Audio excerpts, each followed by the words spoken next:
Hello and welcome everyone. My name is Sarah Gray and I'm your producer for today's webinar titled Market Outlook, COVID-19 Impact on European Power and Carbon Markets. Thank you for joining. Before I introduce our speakers, there are a few housekeeping points I'd like to cover. At the bottom of the webinar screen, you should see a toolbar. Use the toolbar to access a range of applications, such as webinar resources, technical support, and speaker information. Click on an application and it should open on your screen. All applications are resizable by clicking and pulling on the bottom right-hand corner. And they're movable, so feel free to move them around to get the most out of your screen space. Please submit your questions throughout the webinar via the Q&A box, and we'll answer as many of these as we can towards the end of the webinar. For the best viewing experience, we recommend closing any programs or browser sessions running in the background. This will help conserve your bandwidth. The webcast is being streamed through your computer, so for the best audio quality, please make sure your computer speakers or headset volume is turned up. Some networks will cause the slides to advance more slowly than others, so logging off your VPN is recommended. If your slides are behind, pushing F5 on your keyboard or Command R for a Mac will refresh the page. We do value your feedback, so please complete the pop-up survey at the end of the webinar. And without further ado, let me hand over to our speakers. All right, thank you, Sarah. So welcome to today's presentation on the European power and carbon markets. My name is Singh Rihel, and I work as an analyst in the Refinitiv's carbon research group. Together with me today, I have Peter Hansen, and he's leading the European power group here in Refinitiv. But before we start this presentation, we'd like to hear your opinion. We have one question that we hope you have the time to answer, to respond to. And that's, the question goes, so what do you think will be the annual average EUA price in 2022? Here you have three options, as you see on the screen here. So you can either click that you expect the prices to be above 25 euros per ton, around 25 euros per ton, or below 25 euros per ton. I'll give you a few seconds to answer that question.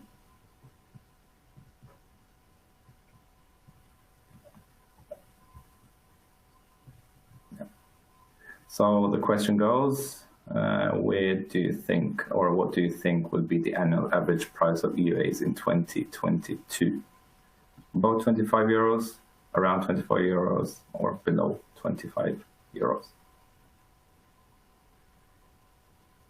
So let's see what we have. Okay, so that's the results. So as it seems, around 75% of you expect prices to be around or above 25 euros in 2022. Okay, I'll come back to this later in the presentation. So, okay, if we start with a quick look at the agenda. So over the next 45 minutes or so, we will examine and present how the COVID-19 restrictions have impacted the power and carbon markets in Europe, and where we see these markets headed over the next months and years.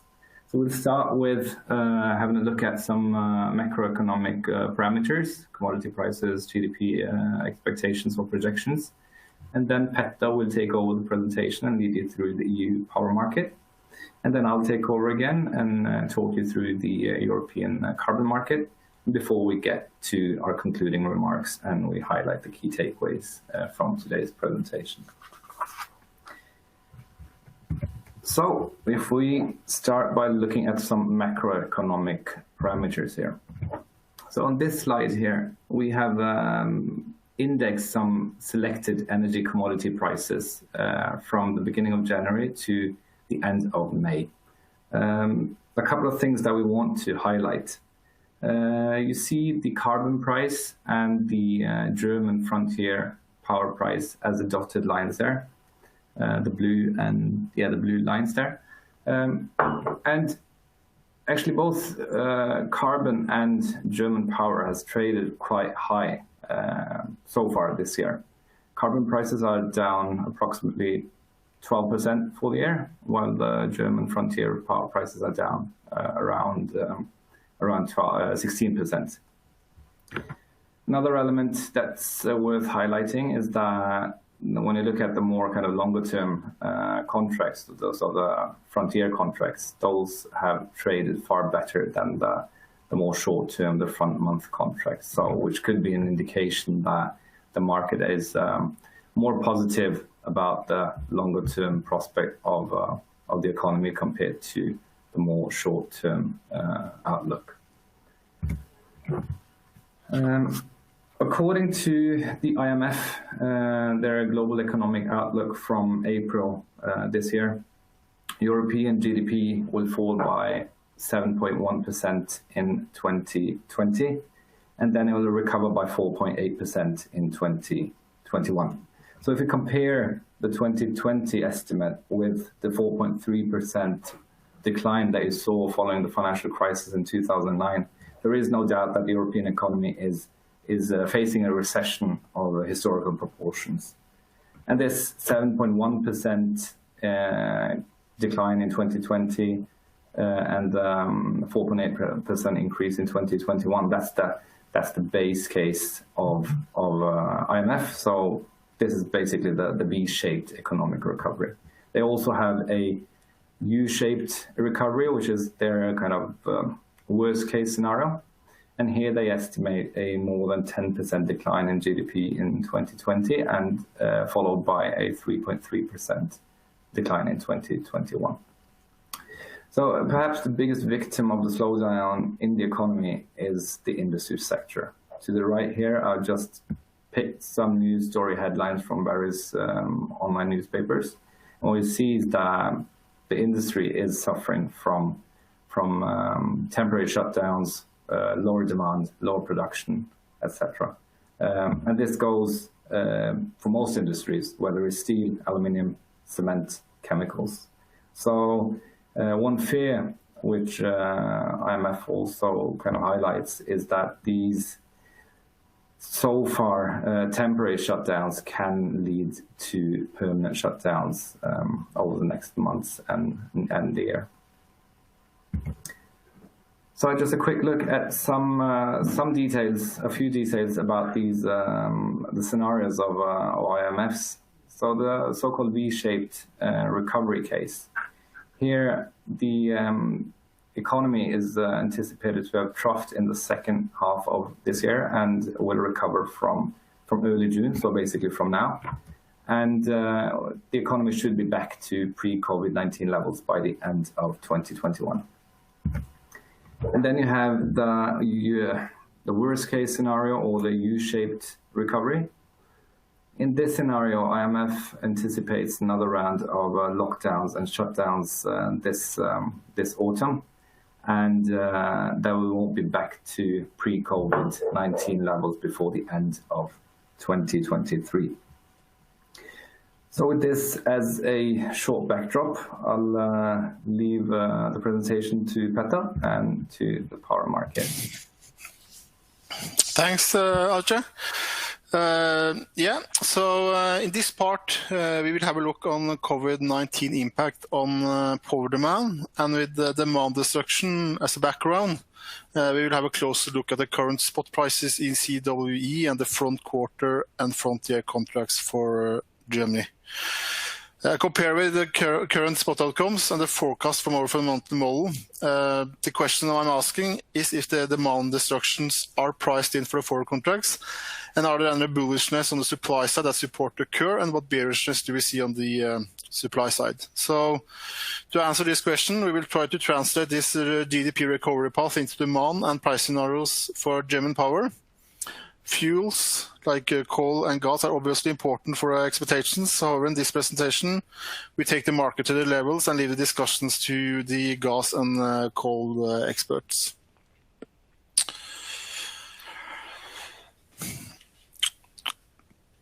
So we expect the demand to increase when the countries open again.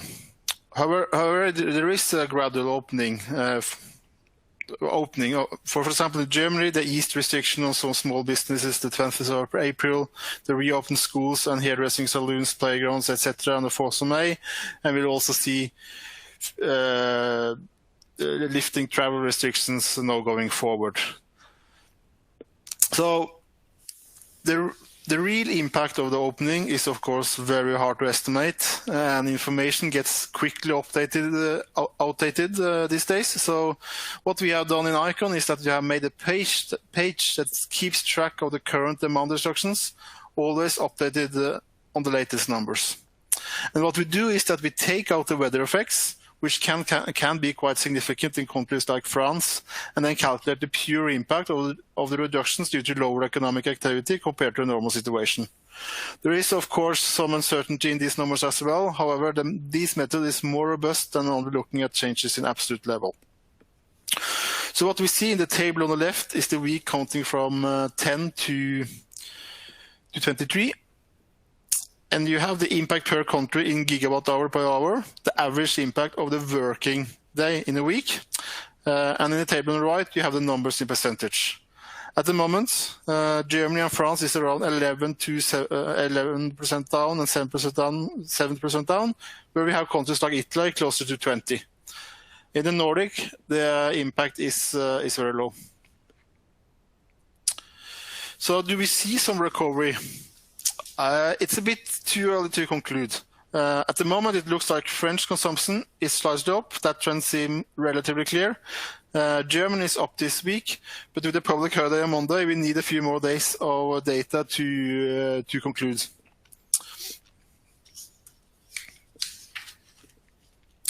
Spot prices in most countries have declined since the measures were applied. However, there have been additional impact from health renewables production that has pushed average prices down to around 20 euro per megawatt. This is also partly driven by many hours with negative prices. So this can be fully explained by low demand renewables production and, of course, the very low fuel prices, especially the gas prices we have seen lately. However, the front quarter and front year contracts have been surprisingly strong. Seems like we've got a bit of feedback, Petter. Okay. Ajay, please could you close any extra windows you've got of the webinar?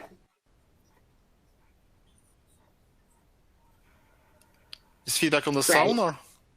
Yeah, feedback on the sound. I think we're all good now. Thanks. Okay.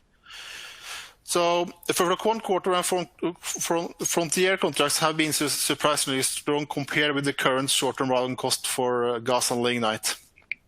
So in the chart on the left, you see the development for the market traded contract for Q3, the blue line. On top, you have the brown line with the short-term running cost for a 40% coal plant. The yellow line is the short-term marginal cost for a 56% gas plant, and the orange line is the short-term marginal cost for a 40% lignite plant. The red line is our fundamental forecast, where demand expectation is unchanged from 1st of August. We are not saying that the full demand recovery is the realistic scenario. However, we kept it in our base case to have some kind of comparative level over time. And since the result is so high, we think that was the best way of presenting it. So you see that our forecast has been bullish, and the bullishness increased in mid-March with the introduction of measures in Europe. Lower carbon prices drove the drop. However, we believe that there were overreactions given the fuel and carbon prices, and the power contracts fell too much. But then we really saw a strong rebound. And our forecast with an expectation of full demand recovery from Q3 was neutral compared with the market until 28th of April. Then the market started to drop below our forecast, and we was really believing that the market was trading on more reasonable level. Unfortunately, yesterday's close is not in this chart, and yesterday we really saw some support from financial market, and the front quarter is now trading more in line with our forecast again, which, given the full demand recovery from 1st of August, it's on the big side. It's on the high side. So later we show how this compared to our demand scenario, and if you should see a further downside. In the chart on the right, you have the development of our forecast for a frontier contract and traded price with full demand recovery. And again, given that full demand recovery is not likely, our forecast should be bullish compared with the market traded price. So is there an additional bullish factor the market see that we do not take into our forecast? At the moment, this looks like the market is really pricing in a full demand recovery from frontier. So let's have some look on some bullish and bearish drivers for Q3.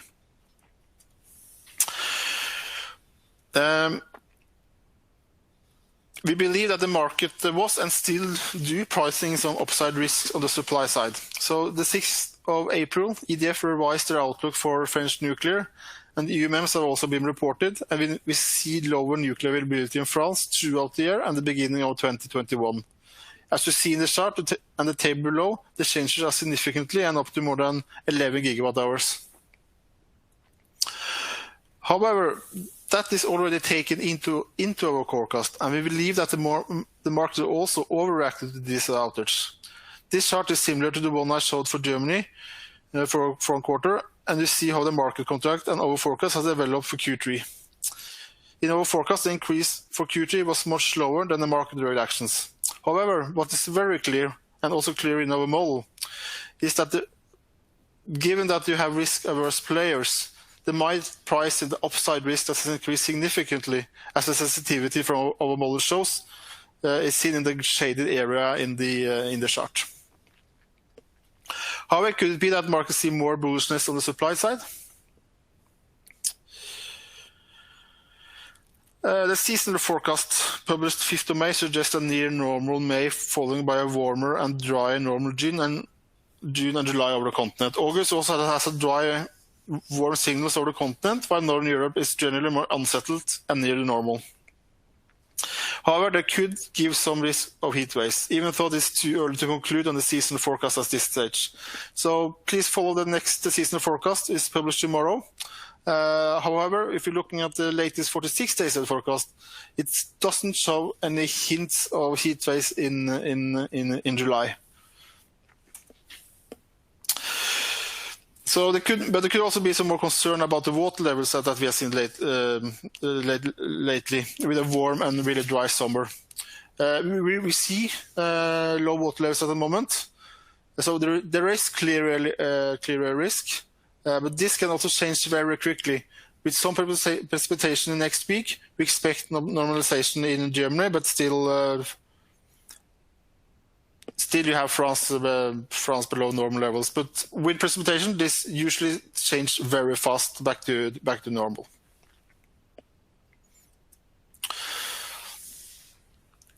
So we still see strong bearish factors on the supply side. With the Nordic record low, and in this chart you see our forecast for the curve from our price model for the Nordics market, the SCP model. We have a forecast out to 5 to 6 euro, and we do not expect to see about 20 euro before maybe in November. And as you can see also on the sensitivities, the likelihood for high prices before that is very low. You need a very dry summer to see prices above 15 euros. And I think it's really worth pointing out that this is not really driven by the low COVID-19 demand.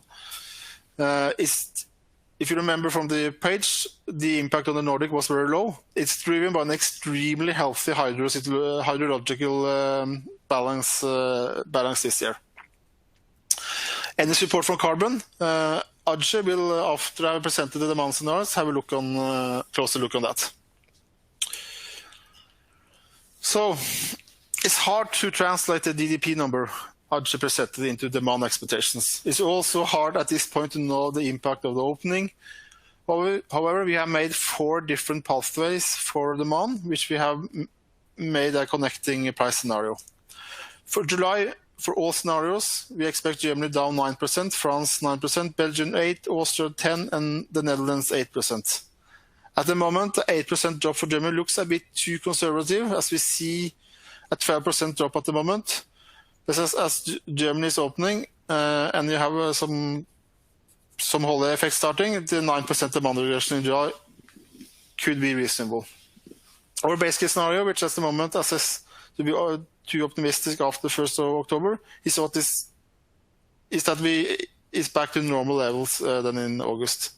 In the V-shaped recovery scenario, July is as base case, and onwards gradually increasing back to pre-COVID-19 levels in January 2022.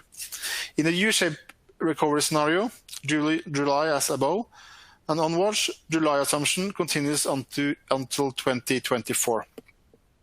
A something in between scenario is a 50% of our current demand drop assumptions. So July as above, and onwards you have a minus 4.5% drop in Germany and France, Belgium and Netherlands on minus 5, and Austria minus 5. So in this table, you have our base case scenario and the market traded prices with close 1st of June and 24th of April. As pointed out before, our base case scenario is back to normal consumption levels in 1st of August Q3. And given that we believe this is not likely, the Q3 was trading on more reasonable levels, and the market has started to price in some lower demand for 2022. In contrast to what we saw in 24th of April, where we believe that the market was trading definitely on the high side. But however, yesterday, which is basically, this chart is not updated with yesterday's close, German power was trading close to over forecast again, with full demand recovery, which we believe is too high and shows that it's given today's fuel prices, it's basically a clear downside on also the Q3 contract. In the chart on the left, you see the price scenarios with the monthly resolution for the 3 different recovering paths. Our base case scenario, green line, and the market traded monthly contract is a purple line. You see our base case scenario are on average bullish compared to the market traded monthly contracts. However, given that the scenarios with demand destruction, there is a clear downside. And with the close from yesterday, as already pointed out, the picture is even clearer.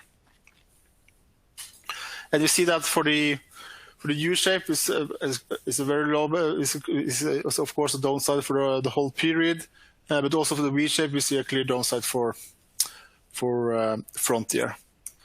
If you like to have this in a table, you have the same results here. In the left column, you have the results from different demand scenarios, the deltas, the scenarios compared with the market traded levels. And I will say there is still there is room for downside for Q3, Q4, and for 2021. If you believe in the V-shaped recovery for demand, which may be given the optimism on the financial market and the support to come from there, the market is trading on somewhat reasonable level for Q3. But with yesterday's increase, it's still a downside, and the downside for Q4 and Frontier is even clearer given the fuel and carbon prices we see now. So carbon prices is an important driver, as you also saw in the index prices in the beginning, which Archie presented. So in the next part, Archie will also discuss our expectations for the carbon price. So please, Archie, go ahead. Yep. Thank you, Petter. 2 seconds, I'll get to the correct slide here. Right, so do you see my slides now, my presentation? Okay, so before we go into the demand and supply analysis and the price outlook for the carbon market, I'd just like to revisit the poll question that we had in the very beginning. And the reason why we had this poll and that question was that we published our annual carbon market survey report in May, so about a month ago. And by accident or coincidence, the survey was conducted during the shutdowns or lockdowns in European or most European countries because of the COVID-19 outbreak. So what we were able to was to basically isolate the price expectations in the market prior to the lockdowns and the price expectations after the lockdowns. And what you can see from the chart here to the left, this is the question we asked about the price, where the market think the price will be in 2020. It was quite an interesting findings, some interesting findings with it there. So for more than 60% or around 60% of the responses we received prior to lockdowns, around or 60% expected prices to be at 25 euros or above. But then when it comes to the responses we received after the lockdowns, not a single response or a respondent expected prices around 25 or higher than 25 euros per ton. But then, as you see on the right-hand side here, when it comes to the price expectations in 2022, then the changes weren't that big. The majority of the markets still expect EUA prices to be around 25 or higher than 25 in 2022. There are a couple of conclusions that can be drawn from these findings. First of all is that the mood in the carbon market soured, and it has soured, and it happened very quickly. And secondly is that the negative sentiment is only around the near-term carbon prices. And once we go beyond 2020 and into 2021, 2022, the expectations are far more positive, and then prices are anticipated to increase. When we look at our latest EU ETS emissions forecast, we have downward revised this quite significantly from our October 2019 forecast, and particularly for the near term. Earlier we had estimated emissions at 1.6 gigatons in 2020, and that has been revised down to 1.3 gigatons. And for 2021, we have the latest estimate is of 1.4 gigatons in emissions, compared to 1.6 gigatons in our previous forecast. So once we get further out in the forecast period and we reach closer to 2030, then the adjustments are smaller. But altogether, we have downward revised our forecast by more than 1.3 gigatons, which equals approximately 1 year of emissions. So now behind this forecast lies, of course, a number of demand drivers. And then you have some which are impacting the market to some extent, such as the nuclear outages in France, where that would be replaced to a large extent by fossil power. You have the mild weather in the first quarter of 2020. That's also impacting the demand for EUAs. But then the kind of most important key demand drivers that's impacting our forecast is related to lower demand from the power and industry sectors related to COVID-19. And also changes that we have seen and we are seeing in the European power mix. And finally, you also have financial players that are involved in the carbon market, which, if not necessarily a very kind of determining factor, they are influencing the prices.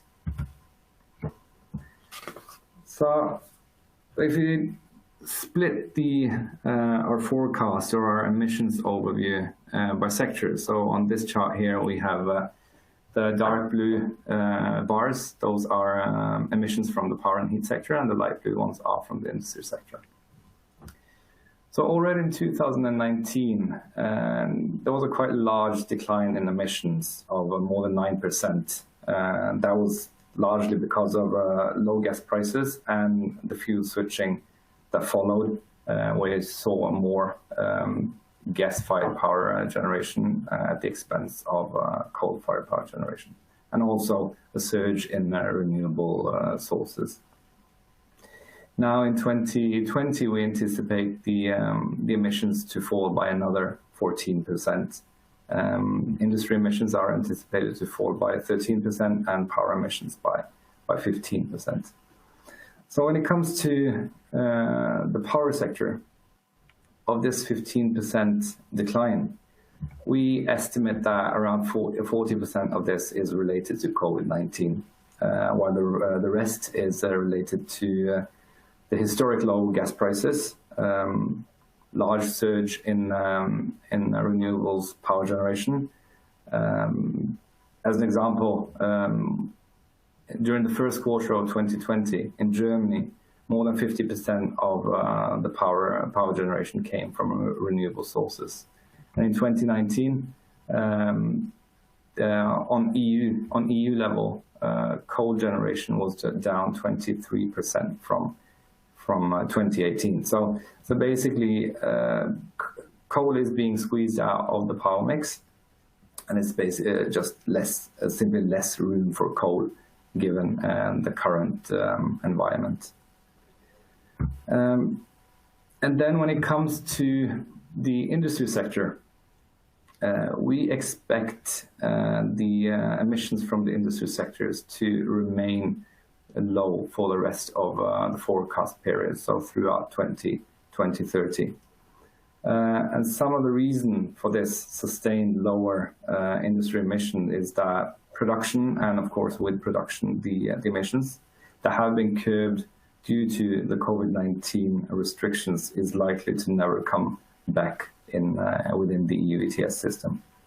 For the industry, the COVID-19 has caused disruptions in demand, in production, and in supply chain. And when you operate in a capital-intensive and highly competitive market with low margins, and the business is built around volumes, around scale, one is very vulnerable to disruptions such as the ones that we are going through right now. And what we know from the financial crisis is that once production and capacity has been shut down permanently, it's far from given that this will reappear when the demand or the activity picks up. So we expect the same to happen this time. Industry emissions will remain low because parts of the supply, parts of the production, parts of the emissions are moved to outside the EU ETS once the economy recovers.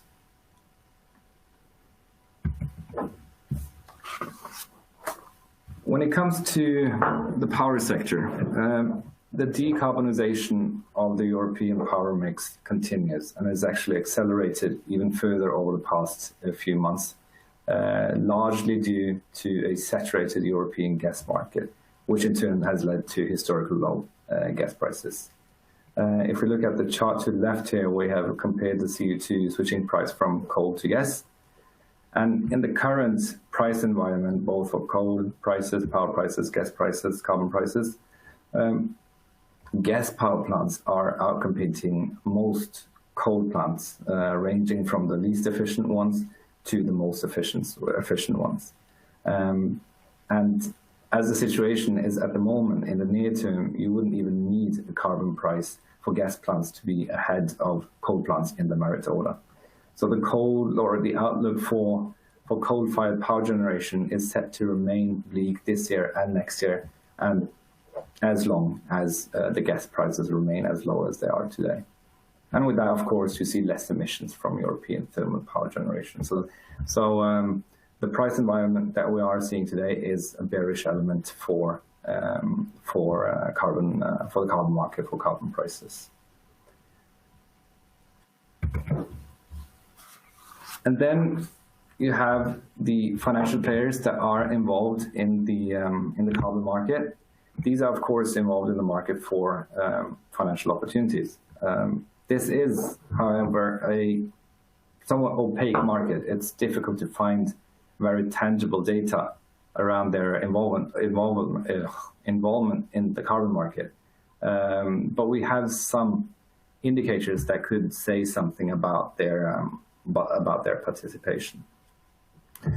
So the chart to the left here, that shows the options market for carbon allowances. And what we know, what we don't see from this chart is that so far in 2020, the volumes of the options market is 13% lower than it was in 2019. But the momentum is stronger. As you can see from the chart to the left here, we have indexed the value of the options market in 2018, 2019, and 2020. So while in 2019, the options market peaked already in January, so far in 2020, the market or kind of the volumes have been stable and they are actually at a higher level now than they were in 2019.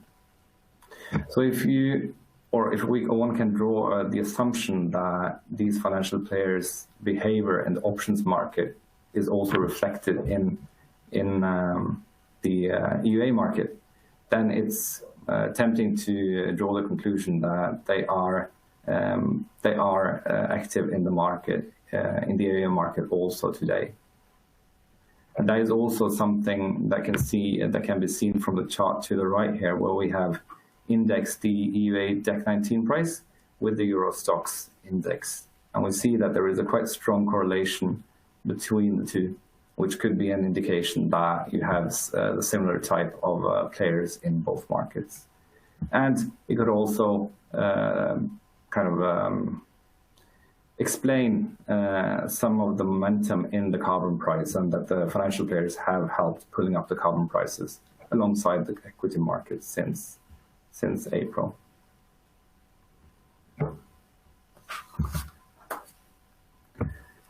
So if we just quickly sum up the demand side in the carbon market at the moment, that is quite bearish, and that bearishness comes both from COVID-19, that mainly applies to the industry sector, but it also comes from the commodity prices, so basically the low gas prices, which is squeezing coal out of the power mix, and that is largely impacting the power market. But then you have a number of elements on the supply side that are indicating further supply limitations in the future, and they are supporting the carbon prices. And here you have the Market Stability Reserve. You have the Market Stability Reserve review, which is up in 2021. And then you have this new EU Commission's flagship policy, the Green Deal, under which there is the revision of the 2030 target, and also discussions about expanding the EU ETS.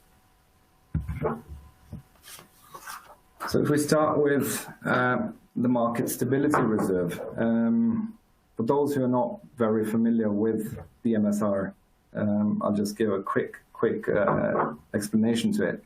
So the Market Stability Reserve is basically a demand-supply balancing mechanism that takes out EUAs from the market in times of oversupply, and it adds EUAs when the supply falls below a certain threshold level.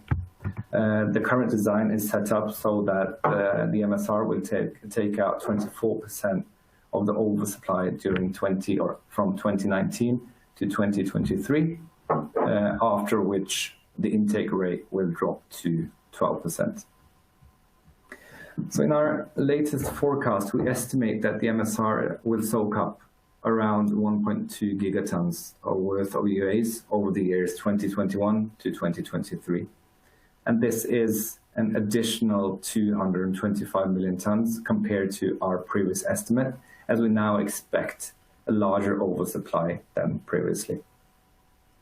And for the whole period 2020 to 2030, the additional removals through the MSR from the auction volumes will be on the order of 670 million tons. I guess the most important thing about the Market Stability Reserve and the demand outlook in the market at the moment is that we had previously projected that the 24% MSR intake rate would lead to an annual shortage of allowances in 2020, 2021, and 2022. And that would be very supportive to the carbon prices. So the rationale is that even though you have a total oversupply or an accumulated oversupply in the market, this annual shortage would lead to compliance companies having to use their banked allowances to cover their emissions. But with the massive drops that we have seen and we are seeing in emissions due to the COVID-19 pandemic, the EU ETS will now not see a shortage of allowances in 2020 to 2022. And this is very bearish for the prices. So the Market Stability Reserve, it even with a 24% intake rate, and in this period here, will only partly absorb the additional surplus. So the MSR reduces the oversupply and helps balancing the demand and supply in the market somewhat, but it's not enough, and it's not doing the full job. But then, even though the MSR and the intake doesn't do the full job, you have some other elements on the supply side which are supportive to the carbon prices. And that's mainly the Green Deal, and it's the review of the MSR, which will take place next year. If we start with the Green Deal, with the 2050 carbon neutrality goal of the EU, the 2030 target is currently under review, and an impact assessment is planned to be ready within the third quarter of this year, so meaning by September. And a decision whether this current 40% target is to be raised to 45%, 50%, 55%, or 60%, that decision will be made sometime in mid-2021. And then you have the MSR review also taking place in 2021. And the most obvious question, of course, is whether the current 24% intake rate is to be extended beyond 2023 and also all the way to 2030, for instance, or whether the design should remain as it is currently, so that the intake rate falls to 12% in 2024. The intake rate and the MSR will most likely be linked to the 2030 target, and so that these two are, or the MSR is adjusted according to any change in the 2030 target. And then you also have the expectations or the discussions, the debates about an expansion of the EU ETS, especially when it comes to the markets which are kind of in focus are the maritime sector and the land transportation sector. And that would, of course, lead to a quite large restructuring of the whole EU ETS, both on the demand side and the supply side, and also the dynamics between the two. And again, back to our carbon market survey, we actually asked the participants about what they expect from the large policy push from the EU Commission, and which will impact the EU ETS. And our findings show that a majority of the market expect a continuation of a 24% MSR intake rate. More than 70% expect a tightening of the linear reduction factor, so basically a steeper decline in the cap of the EU ETS. And more than half, or 65%, expect the maritime sector to be included in the EU ETS within 2030. So even you have a very bearish demand side, there are quite a few supportive factors on the supply side. And there is also an expectation in the market that the supply in the EU ETS will be tightened in the future. So that is the summary, just to sum up kind of the driving forces in the carbon market at the moment. As I just said, the demand drivers are bearish in general, largely related to COVID-19 and the change in the European power mix. But then on the supply side, you have a far more bullish driving forces. So, which is again holding up the carbon prices at the moment. And that leads me to our latest price forecast. We have, alongside the emissions forecast, also quite significantly revised down our price forecast for 2021 to 2030. That is mainly due to lower emissions following the COVID-19 impact on the economic activity in the EU. In our forecast, which is the blue line here on this chart, we have kept our assumptions on the overall policy framework unchanged, meaning that we keep the assumptions on the phase 4 rules, no changes to the 2030 target, and that the MSR will maintain within its current design. So for the 2021 to 2030 period, we now expect the average EUA price to be 20 euros, which is on almost 7 euros downward revision from our previous forecast. In 2021, 2022, 2023, we anticipate an even larger decline than we had done previously of 10 euros to an average of 22 euros each year. And that is because, as I mentioned earlier, that the MSR, this 24% intake rate, is not absorbing all the oversupply in the market. So you're basically going from annual shortage to annual oversupply, which is a very bearish factor for the carbon price. From 2024 onwards, we anticipate prices to start declining, with the MSR intake rate returning to 12%. And we also expect a further decarbonization of the power sector, with a rapid coal phase out and a rapid development of renewable sources. And after reaching a trough of 17 euros in 2027, prices are expected to start recover again towards the very end of our forecast period. And that is because then you would have exhausted most of the abatement opportunities in the power market. So the industry will have to take more of the responsibility of the emission reductions within the EU ETS. And that comes along with lower free allocations to the industry, so that these players will become more active in the primary and secondary EUA market. As the IMF has highlighted in their GDP forecast, there is quite a large uncertainty related to these, to our price outlook.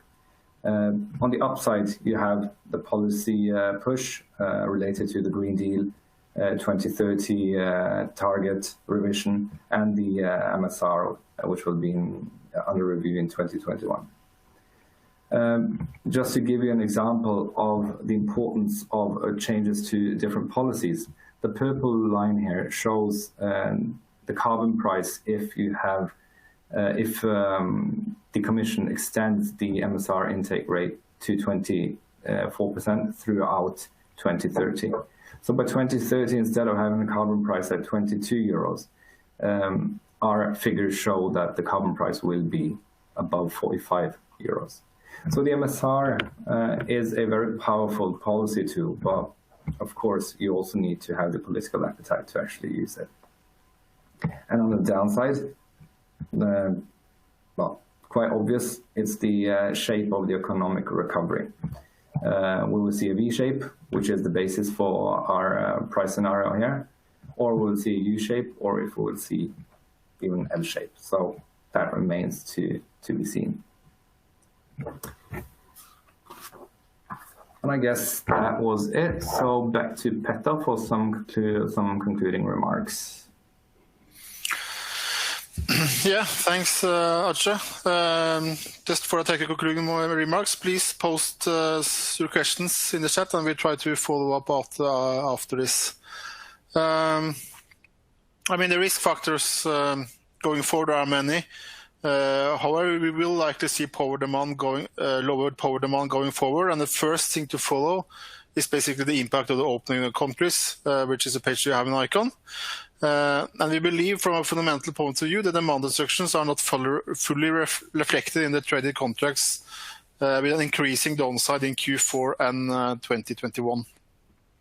While we do see that there is really some risks on the supply side, and the reduction in nuclear availability in France give a upside risk in France, and we can expect further more UMMs on the down adjustment of availability going forward, the risk of low water levels, and also heat waves. So, but the bearish risks are still many. There could be change in the opening of the countries, which will impact demand negatively, and also even more bearish fuels. And the low Nordic prices, due to the very healthy hydro balance, is also likely to continue for a while. So the fuel uncertainty are not discussed in the presentations. It's of course relevant, but if we wanted to focus more on the direct factors for power. And overall conclusion for power is that we expect high volatility as the market expectation can change quickly as the uncertainty of the COVID-19 impact is still high. On the carbon side, I guess Arch already summarized, but carbon prices are supported by expectations of lower supply from MSR review and Green Deal policies. And in our latest EUA price outlook, we downward revised by 6.8 ton to average 20 euro per ton during 2022-30. However, again, this is certain around the economic recovery pattern and future policy changes. So that's our conclusions. I think there was some questions from power where specifically want to clarify what our base case scenario is, and the base case scenario is basically business as usual, so back to normal. We also got some question about Italian demand. So for Italian demand, we have seen basically, according to numbers, a reduction in the beginning, back in late April and early March, was down 25%, while we now see maybe around or below 20%. So some kind of, not really recovery, but the impact is a little bit lower. Going forward, I don't have a view, basically. I think it's just follow the current impact and yeah, it's hard to have a view on that at the moment. So, Arch, I think there is a few questions for you as well for carbon. Do you want to pick up some of them, or? Yeah, I will. Some very good questions, I would say. There is one question which I can address immediately. There was a question whether the carbon prices that we presented were in real terms or nominal terms. They are in nominal terms. Just to, I forgot to clarify that in the presentation. We got one question, whether or how Brexit would impact the EU ETS and the carbon prices. Couple of elements that I would say are important or worth highlighting here. If there is a UK ETS that is linked to the EU ETS, of course, then there will be not any impact, because then the two systems will be linked. But say that you don't have an interlinkage between these systems, then my take, at least, is that on the short term, a Brexit from the EU ETS and from the EU as a whole, most likely to be bearish. But that is not necessarily because of the demand-supply fundamentals or anything, but it's more related to macroeconomic uncertainty. So if you see a hard Brexit, for instance, my guess is that you'll see movements not only in the carbon price, but in the equity markets and also in the commodities market. But that's on the short term. In the longer term, the Brexit should actually have a bearish impact on the carbon prices, because UK is a net contributor of EU to the EU ETS. So if UK leaves the EU ETS, it should be very bullish, because you will have a lower supply coming into the market. Then, I'm not sure if I answered the question, hopefully I did. Then there was a question on the expansion of the EU ETS to include the maritime and transportation sector, and how that will impact the EU ETS. Yeah, I guess we haven't done any kind of analysis on any expansion to the EU ETS to include these sectors. Land transportation is probably seen as the second in kind of in the queue. It seems like it's the maritime sector that's most likely to be the first sector in if the EU ETS is expanded. How it will impact is hard to say, but as with the aviation sector, it's likely to believe that it's going to be the intra-EU kind of maritime transportation that's going to be included, and those kind of intercontinental sailings most likely won't. I guess we'll come back to that at a later point, because if this gets close to materializing, then of course we'll have more analysis on it.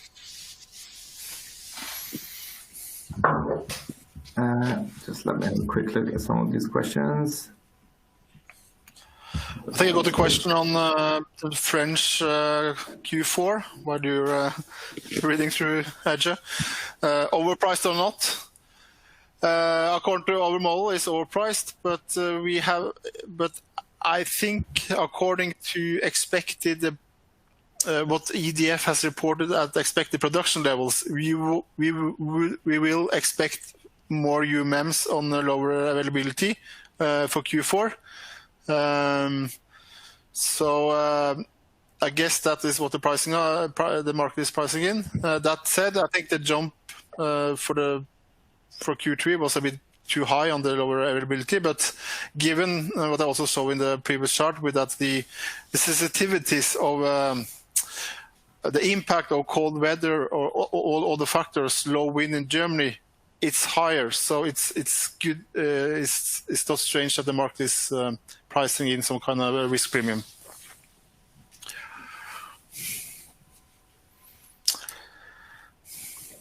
I have one question here. So let me read out that question loud. It says, most likely the Green Deal will include measures to curb emissions, but is it highly likely that they take place outside the EU ETS? Do you think that therefore the Green Deal will rather be bearish for the EUA prices?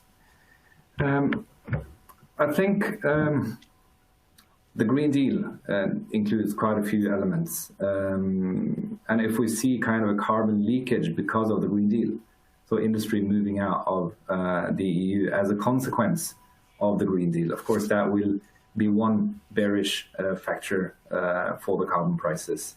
If you look at the kind of the shutdowns of industry in Europe because of the COVID-19, that's also a bearish factor, but that's not necessarily related to the Green Deal or the EU ETS, but that's more basically market dynamics, market fundamentals.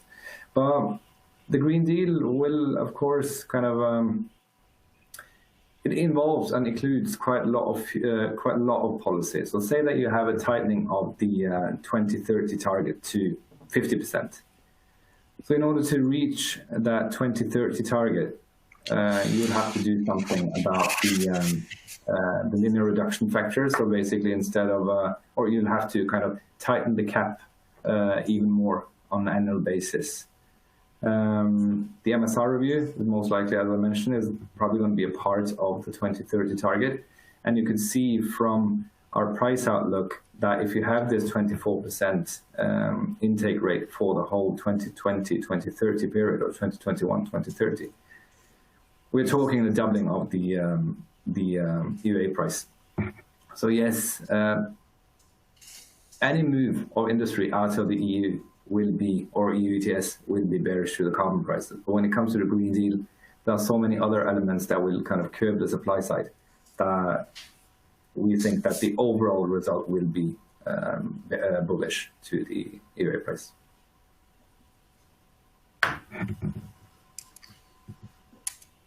I think that's probably a good place to stop. We're at time now. So thank you everyone for joining the webinar today. A big thank you to our speakers and to our contributors. You will all receive a follow-up email with the on-demand recording and the slide deck in case you'd like to re-listen or share with your colleagues. Please make sure you fill in the feedback survey that will appear once the webinar is over. And if you'd like a follow-up call or any information from our speakers or specialists, you can indicate this in the survey. Once again, thank you for joining and have a nice day.